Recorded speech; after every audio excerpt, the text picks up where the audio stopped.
¿Quién fue Theodor Adorno? Theodor Adorno en inglés o Teodoro Adorno en español.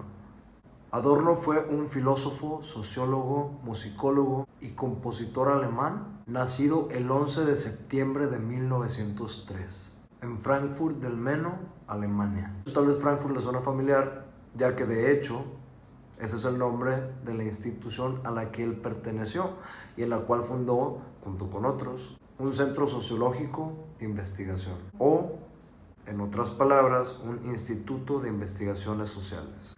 Adorno provenía de una familia judía y creció en un entorno intelectual. Él estudió filosofía, sociología, psicología y música en Frankfurt y Viena y, pues como veremos más adelante, se vio influenciado por autores como Nietzsche, Hegel y Marx. Pero bueno, si tomamos en cuenta su país de origen, el año en el que nació y la religión a la que pertenecía, podemos llegar a la conclusión de que evidentemente sufrió la persecución nazi correspondiente a su periodo. Por eso, en 1933, cuando llegó el régimen nacional socialista de Alemania, Adorno se exilió a Inglaterra y ahí vivió durante casi una década. Precisamente durante todo ese tiempo trabajó con Max Horkheimer en el Instituto de Investigación Social durante el exilio. Juntos desarrollaron una crítica radical a la sociedad y a las culturas modernas. En esta crítica podemos ver un análisis de temas como la industria cultural, la alienación y, por supuesto, como buenos seguidores de Marx, la opresión social. En 1949, cuando le fue posible regresar a Alemania, se convirtió en director del Instituto de Investigación de la Escuela de Frankfurt y ahí enseñó y continuó su trabajo teórico, influyendo por supuesto en las próximas generaciones. En la obra de Adorno podemos ver una gran extensión de temas que él aborda, sobre todo, como ya les mencioné anteriormente, temas sociales, pero también abordó temas filosóficos, temas sobre la estética y sobre la teoría crítica.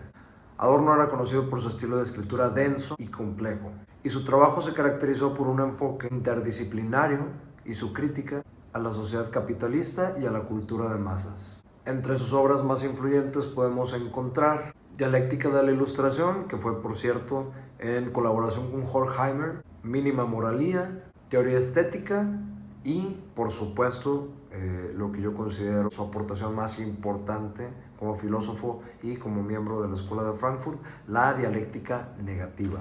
Por supuesto, también hizo sus aportaciones al campo de la música, como crítico de música, ya que si recuerdan, hace un momento les mencioné que él también era musicólogo. En general, en los textos de Adorno podemos encontrar una exploración en temas como lo son la alienación, la dominación y la búsqueda de la emancipación. Si les interesa, les recomiendo Educación para la Emancipación. Es un libro en el cual se registran múltiples conferencias que tuvo, de las cuales tenemos los diálogos impresos y pues era muy interesante que complementaran lo que les estoy diciendo con esas lecturas. De hecho, en esa lectura vemos que utiliza mucho el término barbarie y la lucha que tenemos que ejercer como sociedad en contra de la barbarie. Sobre este tema, Adorno sostenía que la educación tiene un papel fundamental en la formación de individuos críticos y de esta manera serán conscientes de injusticias y opresiones que existen en la sociedad. Adorno consideraba que la barbarie se manifiesta de diferentes formas, por ejemplo, la violencia, la deshumanización, el autoritarismo, la alienación, etc.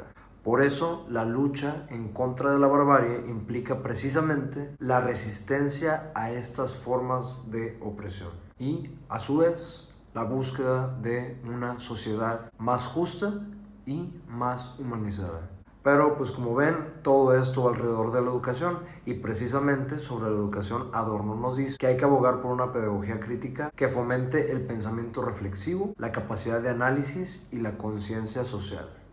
Si se dan cuenta, esto yo creo que todos lo tenemos un poquito impregnado en la cotidianidad, porque pues cuando le preguntamos a las personas qué necesitamos en la educación que se empiece a implementar, lo primero que se dice es pensamiento crítico, análisis de las situaciones y conciencia sobre la realidad en la que vivimos.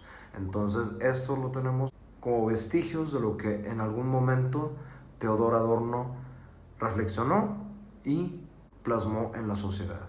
Por supuesto, Adorno consideraba que la educación debía ir más allá de la simple memorización, de la simple mecanización del conocimiento. En este sentido, la educación debería de ir más allá de la transmisión del conocimiento y habilidades técnicas. ¿Qué otras cosas debería de proporcionar la educación aparte de esto que ya mencionamos? Pues bueno, para empezar, el desarrollo de la autonomía y, secundariamente, la capacidad de cuestionar las normas y las estructuras sociales. Que si lo analizamos a fondo, pues vemos que termina siendo nada más y nada menos que una consecuencia de la primera. Adorno murió el 6 de agosto de 1969 en la ciudad de Visp, Suiza.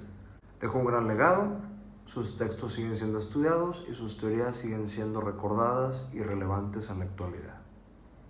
Gracias.